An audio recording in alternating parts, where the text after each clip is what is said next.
Okay, so this is on the location of Dilmun. This was considered the fourth region in ancient days. The earth was divided into four regions: Mesopotamia, Egypt, Indus Valley to the east, and the Sinai Peninsula as a sacred region for the Anunnaki only, for the Devas only. So here's the Indus Valley. This was given to the region of Enana.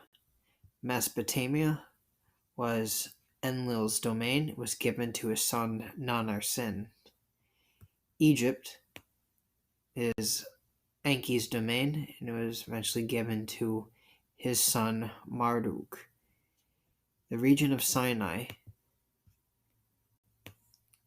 was given to the great lady Ninhursag. In Egypt, who was known as Hathor.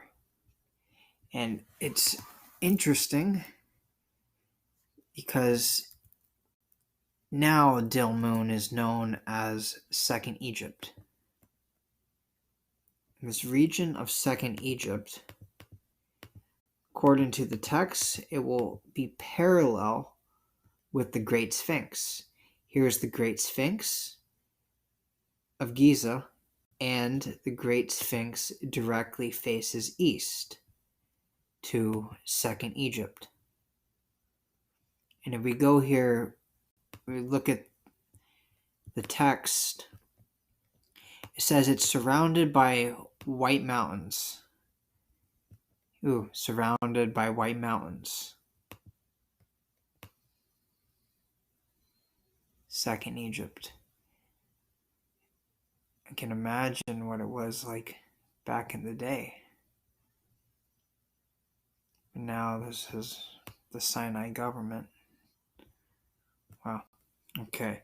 To demarcate this place of the Second Egypt, or Dilmun, it was said to run a straight line from the Great Sphinx and from Jerusalem, boom, that line, going all the way to the Mount Ararat region, which became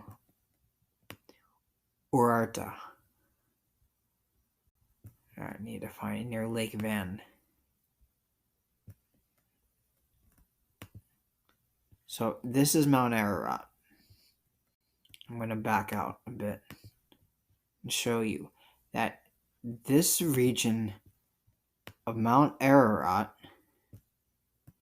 will run directly parallel with Jerusalem, directly into the second region,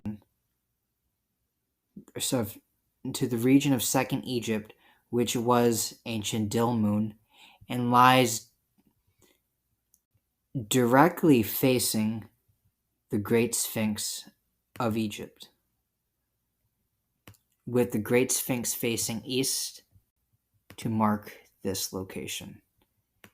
If that doesn't blow your mind of how remarkable this architecture is and the placement of sacred sites, I don't know what does. That is, just to close it off, they did find oracle stones here, written in the ancient cuneiform language of the ancient Shemites.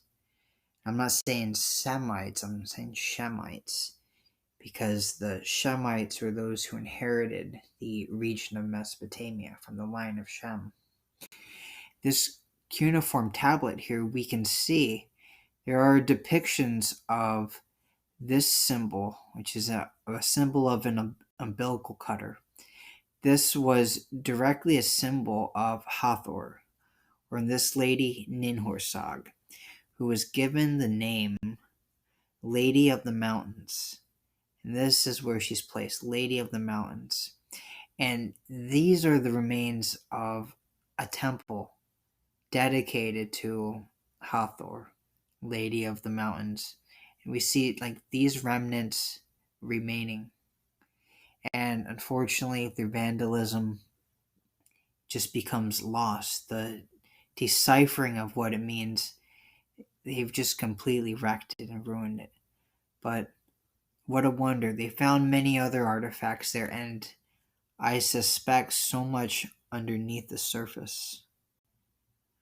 As there are stories, don't forget of even the tales of Gilgamesh, where he goes to the Sinai region, and he goes through many underground caverns to encounter, you know who he finds? He finds Ziusudra, the antediluvian survivor,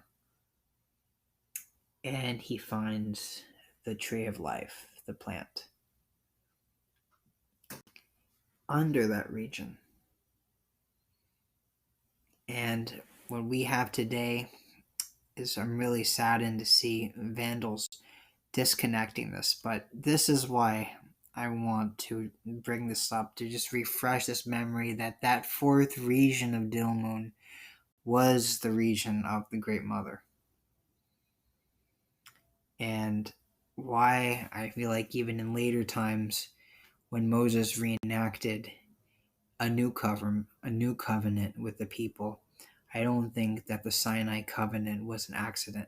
It was a place, even in his time, Dilmun was ancient. We think of Moses as ancient, but Dilmun was ancient to Moses. He's reenacting a sacred covenant on a region that was a soil preserved that connected heaven and earth, dedicated to the Lady of the Mountains, Ninhursag. So let's ponder that.